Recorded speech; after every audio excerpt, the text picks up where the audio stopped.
Okay, so I'm going to share my screen back with you. Okay, so this is the listing that we're doing the market analysis on.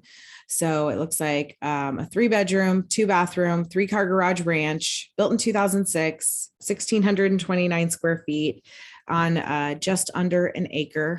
And all of that stuff is going to be important when we're looking for the comps. So I'm going to go over to a new screen. I'm going to keep that open on my screen so I can refer back to it. But I'm going to select, I'm going to go to quick search and I'm going to select active, coming soon, pending, and closed. There's some varying opinions on this. Some people will only use closed or pendings, but I like to see the active and coming soons because I think that's important to show them what their potential competition is. And then what I do from there is I go and I change the closing date. I like to go back like a maximum of 6 months, unless it's something extremely unique. But I'm just going to go on this one because this is such like kind of a standard house and what we're seeing in the market. This would be a great listing because I'm sure there's a ton of buyers for a property like this. I'm going to go back just to the first year because that's a little over 5 months of data that we're pulling from. I'm going to choose the Matsu Borough. I'm going to go to Wasilla and Meadow Lakes for my areas. I'm not going to include Palmer in on this one. I would on some cases, like that weird area, like Trunk Road area where you're like, I don't know if this is Palmer or Wasilla. I would include that possibly on, a different listing, but this listing is 10 miles up Kinnick, so I'm not going to include that. Beds and baths. I'm not sure that I'm going to change that just yet. The reason I would change that is if I get too many comps to sort through. I'm going to start with putting the garage at a 3-car garage. I'm going to see how that works. Sometimes I would put, if we were in a market where I didn't have as many comps, I would maybe go 2 to 3. If I go to square footage, I usually like to go 200 square feet on either side of what the subject property square footage is. But because this property is one that I suspect there's going to be quite a bit of comps for it, I'm going to go 100 square feet on each side. Okay. So I'm going to go, and I'm just going to be kind of broad about it. I'm going to go to like 1,500 to 1,800. That's about 150 square feet. On the acreage, so this is like what's considered a borough acre, so it's 0.94.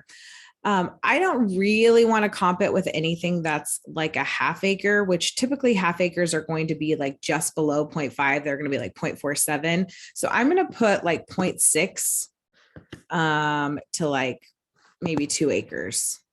Just to see. So see, we're still at like 100 comps so far. Year built. So this is not new, but it's not old. It's built in 2006. So I want to eliminate all of the brand new construction. So I'm going to put year built, maximum year built. I'm going to put 2020. See, that knocked it almost in half.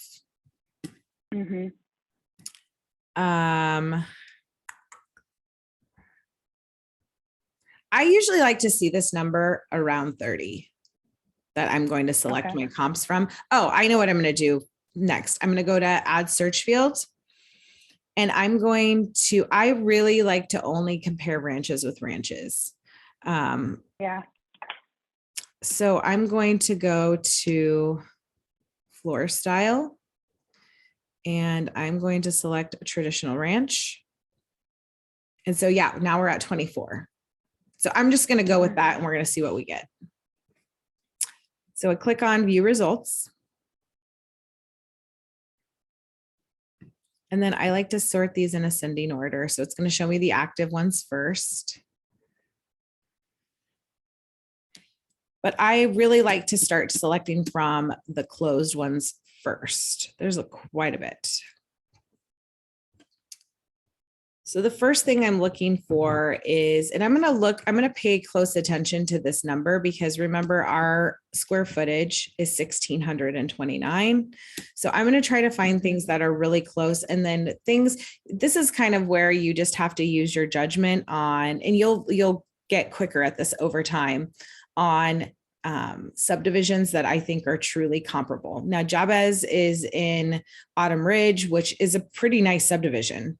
I mean, I sold a house in there, I don't know, it's probably like 6 or 7 years ago for over 500,000. So I know it's, I mean, it's a nice neighborhood. And so in this home is probably on the lower end of the homes in this neighborhood.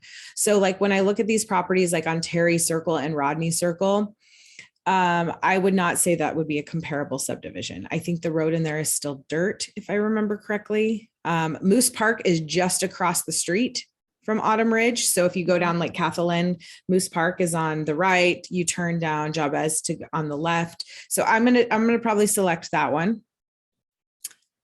Brummage, I don't know where that is.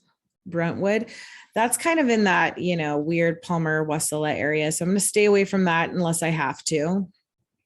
Meander, Harvest Loop, that's up KGB. I think I'm going to select that one. Here's another one in Moose Park.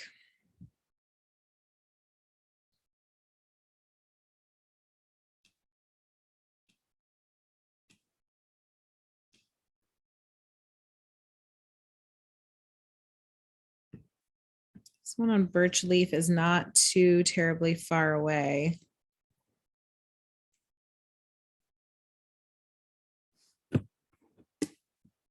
Here's Greensward.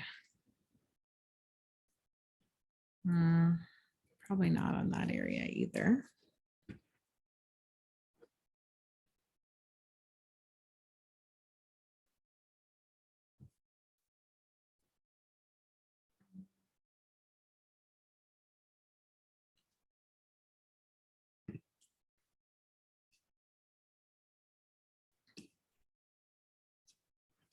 So I think what I'm going to do is I'm going to go back to edit search.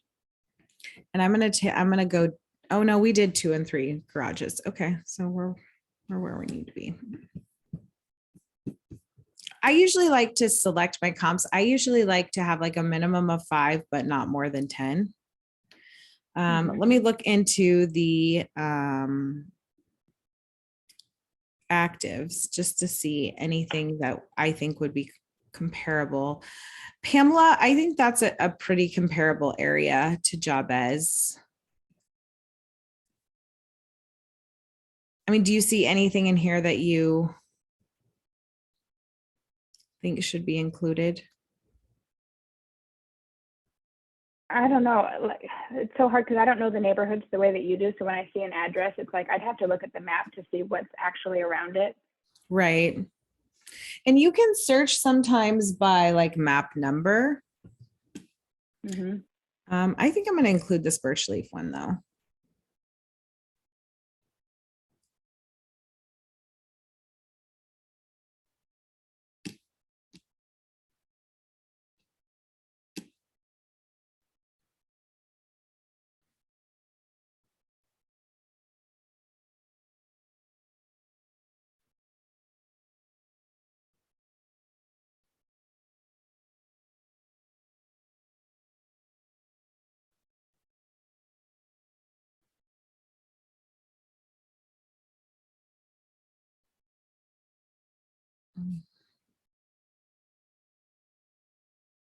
So we're at 5.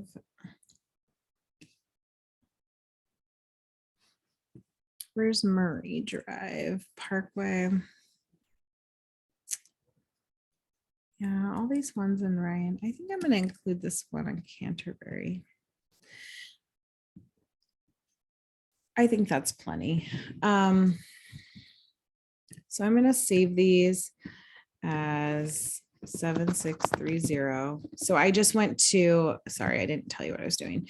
I just went to save selected as, and I'm going to save this listing collection as 7630. Sometimes I would save it under their name, but I don't know their name. So I'm just going to save it this way. And then I'm going to go back to the pictures. And so I like to go back to the pictures and look at it. And that's why I like to ask, like, has anything been done to it since they purchased it?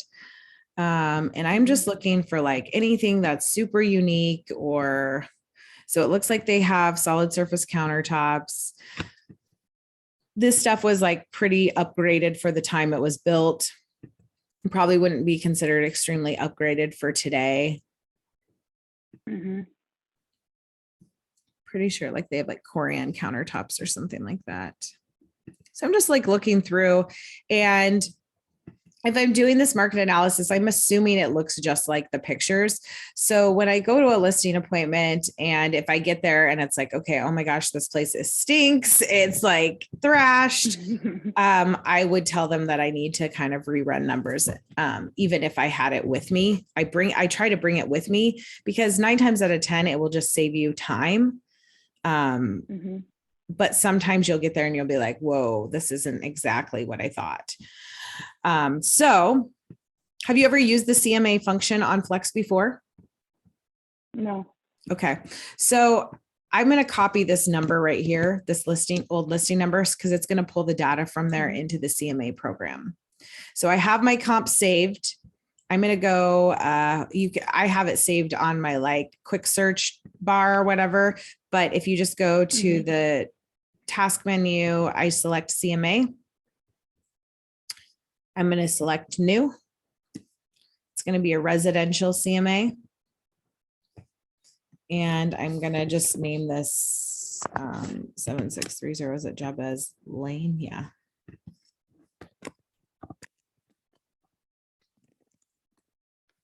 That's what I'm going to call it. I would normally call it like the name of the people or whatever.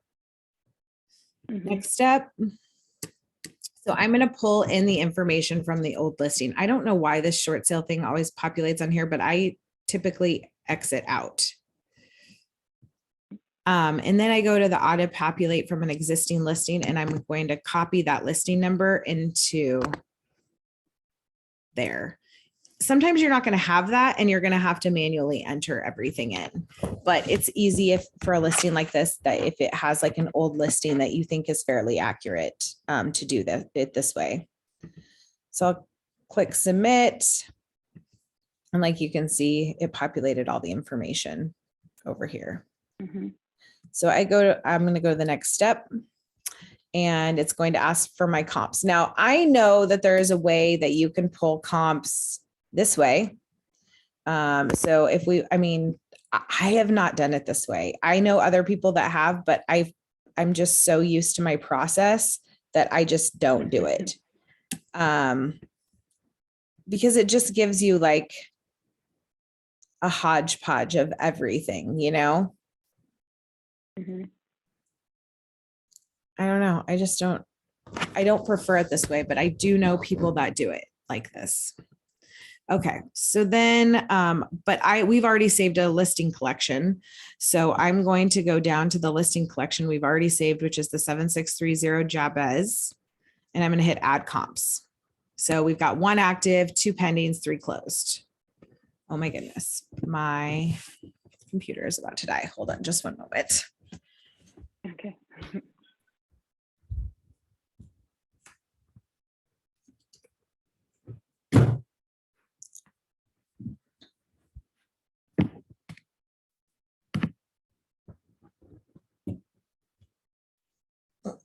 Okay.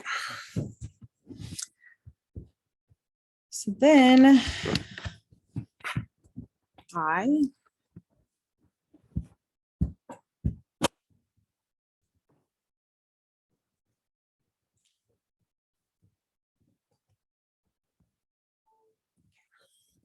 good to go. Okay, so then I select all of these.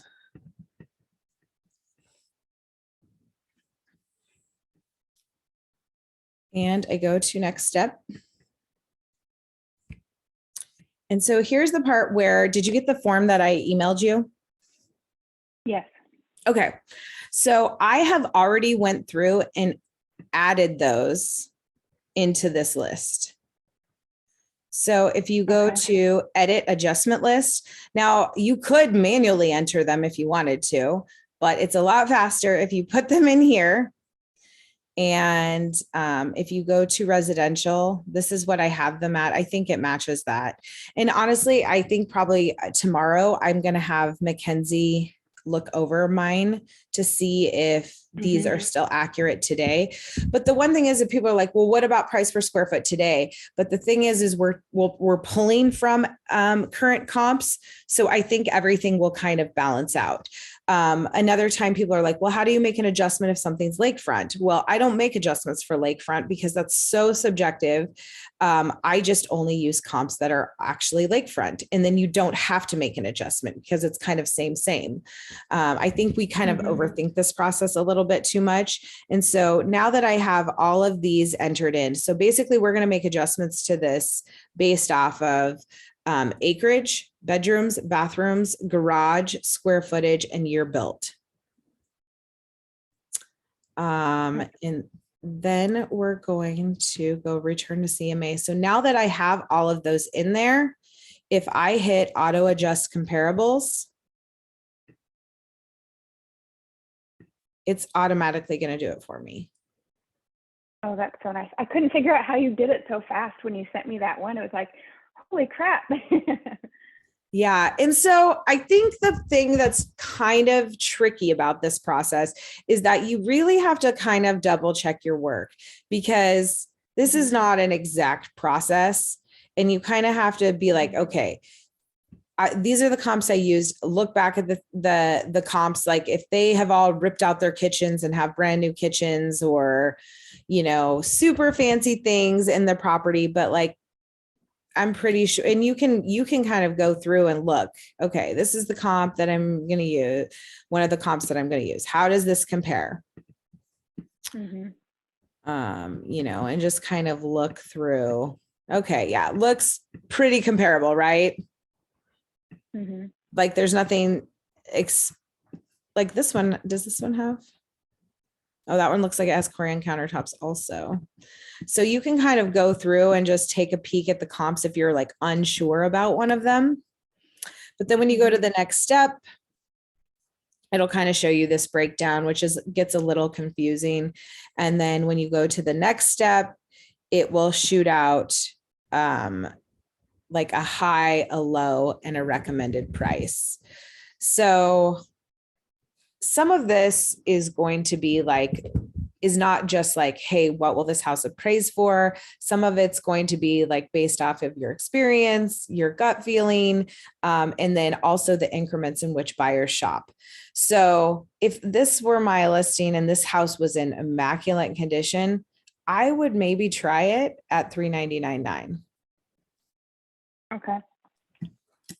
Because that's at the high end of the range, but at the same time, like everything's selling at the high end of the range. And I want to show you what else I do. I'm going to add kind of an extra step of this. Yeah.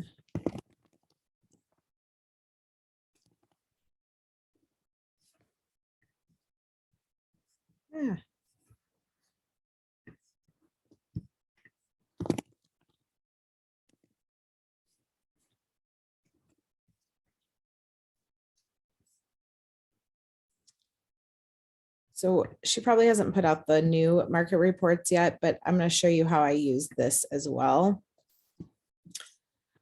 But yeah, I think that's probably relatively accurate too. They might say, oh, well, that's a really big range. And I just tell them like, this isn't an exact science. Like some of this is just going to be based on experience, like supply and demand feeds into a lot of this, which is what we're going to talk about next. And so if I go to the Matsu report, can you see this okay? Ooh. Yeah. Gosh. Okay. So let's say we start at the $399,900. So this report was done last Monday. So she'll send out an updated one today. But right now there are 26 homes on the market in the entire core area of the Matsu Valley. So that would include Wasilla, Palmer, Houston, Big Lake, Meadow Lakes, I think. You know, the core area of what you would consider the Matsu Valley, not not Talkeetna, not Trapper Creek, not Sutton. So if a buyer was and they broke these down in the MLS according to like what most buyers shop within. So if they're like, hey, I will buy a house up to 400,000, Right now, between 350 and 400, there's 26 homes to choose from.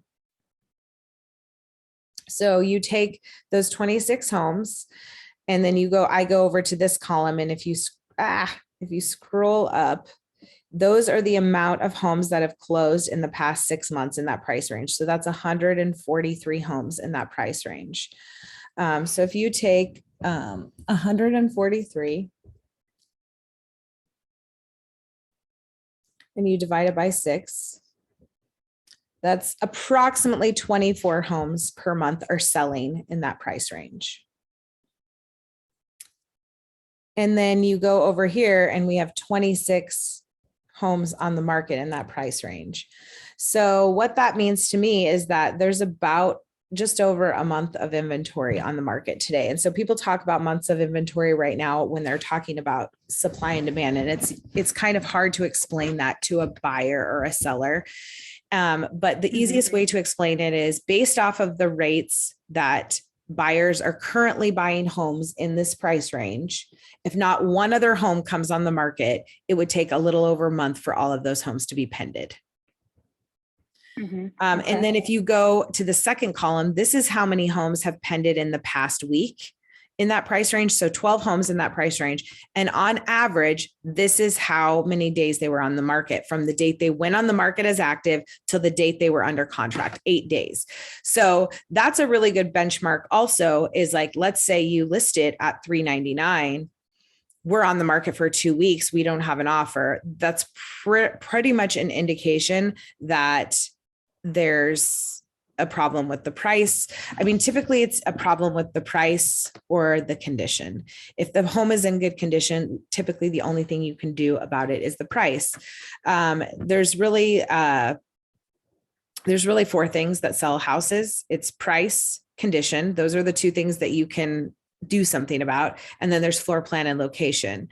Now, if this doesn't have any quirky floor plan issues, which I don't suspect it does, I mean, the only other issue that you really can't fix is location. So there's going to be some people that are just not going to want to live 10 miles up Connect. I think with the limited availability of homes, that's becoming a little bit less of an issue than it was before. But that's just something to take into consideration. And the only way you can combat issues with floor plan or location is price.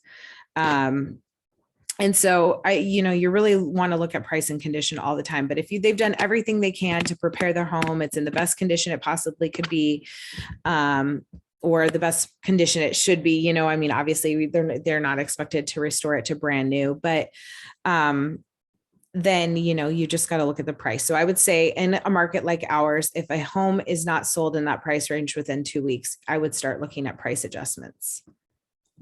Okay. Is there anything like once you reduce the price, is there anything else to get some more action on it? There are a couple things that I think work. I mean, I would definitely make sure that it's in all the places. So our MLS syndicates to 150 public websites. I would definitely list it on Facebook Marketplace because that's an additional place that it would not normally just automatically syndicate to. Another thing people every time it goes on, it gets a price reduction. It will go back on the hot sheet. So any of the people that have subscriptions to MLS that this property falls within that search, they would be notified of a change with the listing. So sometimes that can boost activity. But the reality is this syndicates so many places that buyers look that you can't market an overpriced house enough to get sold. It's like you can't. You could put I remember an old guy that I worked with at Remax a long time ago. And he said, "Oh, I don't do any marketing. I've never done any marketing. I've been through great markets, crappy markets. I don't do any marketing." And I'm like, he's like, "Sometimes I don't even put up signs." And I'm like, "Well, that's really weird." And he said, "Yeah, because it doesn't with the power of MLS and how many places MLS gets it. If the house is priced correctly, it's going to sell regardless, even if it didn't have a sign." And that's just that's the truth no one wants to believe. When you think about putting out advertising it in magazines and advertising all over the place. I mean, really, that is your opportunity to attract other sellers. They think they need that to sell. They probably don't.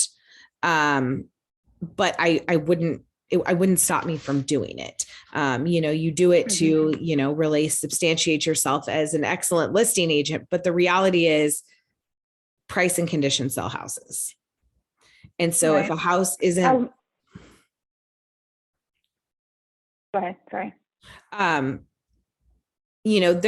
Sometimes this can be a little tricky with like new constructions because people can't visualize. So if I can't like show them the pictures of the finished product, a lot of times once I get photos up of a brand, a house that's at its finished state, it sells right away. But like we had hard time, selling it when we just had like concept pictures or pictures of it at sheetrock stage because just people can't visualize. But yeah, you have to constantly be watching your properties for, am I in the right price range? When I go here, when I am sending this to people, I do not like to send these display charts because I think I uncheck that because I think it confuses them.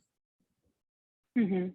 I think sometimes too much information gets a little too wild.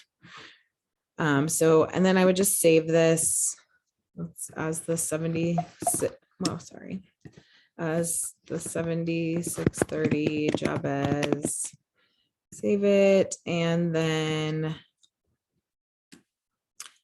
you can go to it under your CMAs.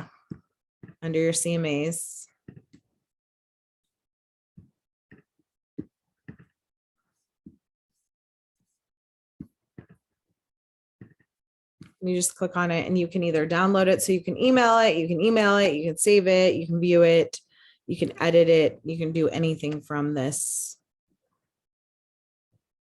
location. I was trying to think of one other thing that I wanted to tell you. When you do reduce the price, how much do you lower it each time?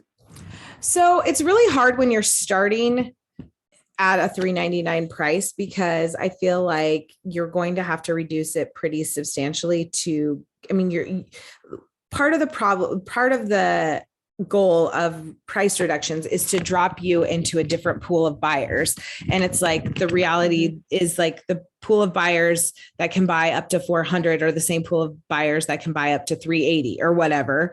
I've heard people say like a minimum of 5%,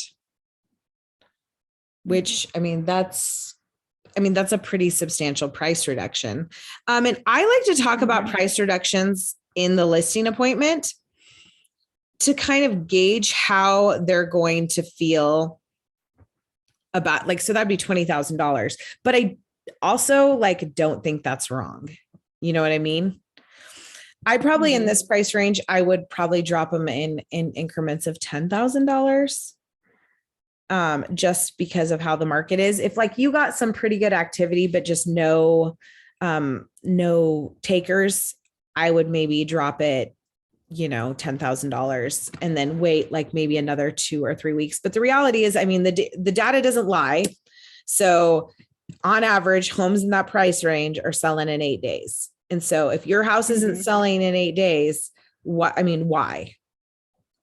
Right. Well, that's what I was wondering, about my other listing that I have. It's at 375 and we've only had maybe 5 showings and it's been on the market for maybe 3 weeks. So I'm just trying to figure out maybe it is too high or what else I can do to get it moving and shown to other people. How are the pictures on that listing? I haven't done professional pictures because we just barely got the carpets in. And so I feel like with new construction, what's the address? Isn't it on Raspberry? Yeah, 5670 Raspberry, maybe. I can't remember. Yeah, I feel like if you can't show it in finished state, I think that sometimes makes it really difficult. I think that will make a big difference. All these pictures are pretty decent. Maybe doing a walk. We've got a 3D tour. You do have a 3D tour? Yeah, the second picture in is a 3D tour.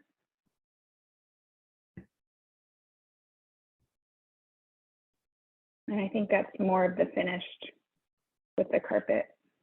Oh, yeah. What has been the feedback so far? That they didn't want to live that far out, that they didn't like the trees in the yard. I don't know, like some birch trees that were in the yard, they didn't like birch trees. Nothing really, it was on their list, but they wanted paved driveway, you know, and I said that we'd be open to that, but nothing really. Yeah, I would get the feasible that I can, professional. like, change. Pardon me? Nothing that I can really like change. Nothing, no good feedback that really helps. Right. I would get the professional photos taken for sure. Have you tried to list this on Okay. Facebook Marketplace? Yeah. Have you had any luck from that? No, not really. A lot of, like, there's one Facebook market page, like, or one Facebook group, like Matt Sue Buy Sell Trade or whatever, that people are just really mean, but all the rest of them are just really nice, you know. Yeah, like, I just ignore it. Group. I don't even respond Yeah. to the comments unless it's like a question about, like, you know, are the bedrooms separated, or what's the square footage of, like, yeah, because I've had people, like, just Kelsey gets ripped apart all the time about rentals on there because they think her rental price is too high. I'm like, well, don't rent it then. I know. Scroll past. If you're not looking for a house, then just don't say anything. You don't have to comment. Like you don't get to decide what buyers pay for houses. They do. So, right. Yeah, I would do all of that. And lower the price. I think so. I think if it's been on the market 3 weeks, I mean, I would maybe get the professional photos taken and give that a week. Okay. And I'm really old school. I remember, like, it was very, like, taboo to have snow pictures in your pictures if there's no longer snow on the ground. So I would definitely have, like, new pictures taken so that, they can see what the house looks like now and finished, and then maybe update the listing on Facebook Marketplace. Have you played around at all with the home snap through MLS? I don't think so. So you can pay for it. It's pretty cool, and it might be worth doing for you. If you go to MLS, I think they have something about it in.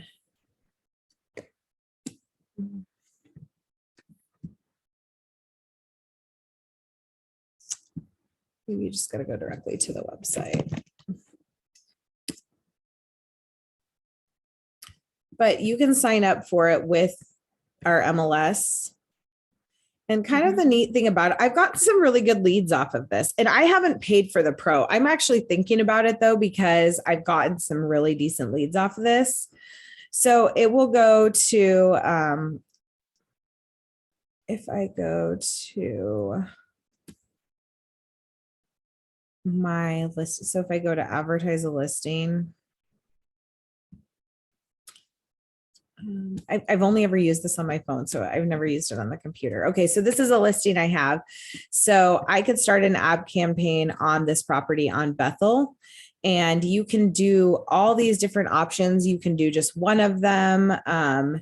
If you go to, I think the easiest way to do it would be to go to your list or to edit my ads, but you got to sign up on HomeSnap, but it is automatically linked to our MLS. So you don't have to, like, add any of the photos or anything. It automatically writes the ads for you based off of what your listing description already is. So if I go to choose a different listing, let's choose this one.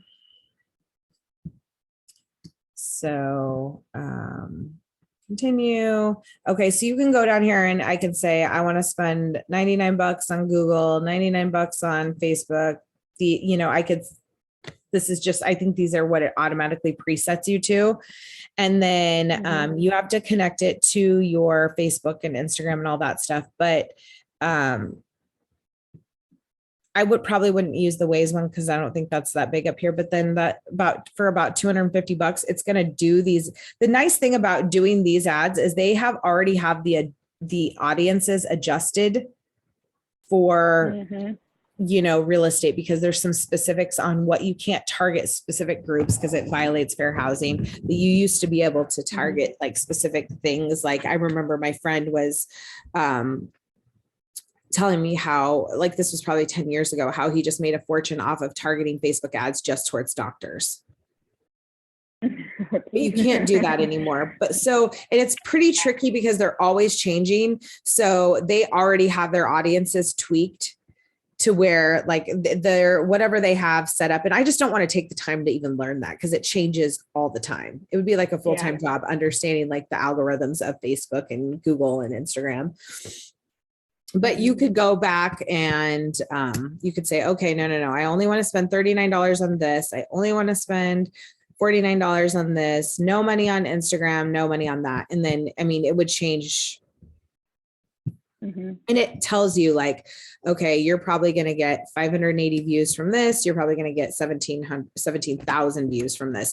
But I have got probably like 2 really, really good leads off of this. And I probably spent a total of like $500 on different listings. And I mean, that doesn't seem like a lot, but I mean, considering those weren't leads I had before.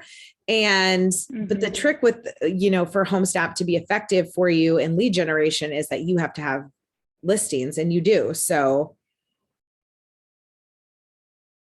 Okay. Yeah, I'll look into that one. I think they have some tutorials on it too. But I've had really good luck with the Facebook and Google ones. I haven't really played around too much with the Instagram, but you don't really have to do anything and you really don't have to understand it. They do it all for you. Right. Okay. So that was kind of like a fast and furious version of it. But the first thing I would do is I would go in and edit that adjustments list. Like I would try to recreate the CMA we just did, start from scratch, choose your own comps, choose your own, parameters, see if you come up with something close, and then edit your adjustment list. So it's automatically in there. And yeah, it just saves so much time. Yeah. Okay. When are you meeting with these guys? This one that we just did, it was the sister of the other one that I had you do. I was meeting with the sister and she said, oh, hey, my sister's thinking of selling her house. So she came we went and had coffee and she brought her sister. So I was like, oh, okay. She was interested in selling her house too. So I was like, oh, absolutely. Well, send me your address and I'll see what I can do. Yeah, that's cool. Did you end up listing the other one? Not yet. She's finishing up moving things out, and we've got pictures scheduled. So we're getting there. Cool. Yeah. All right. Well, do you have any other questions about this?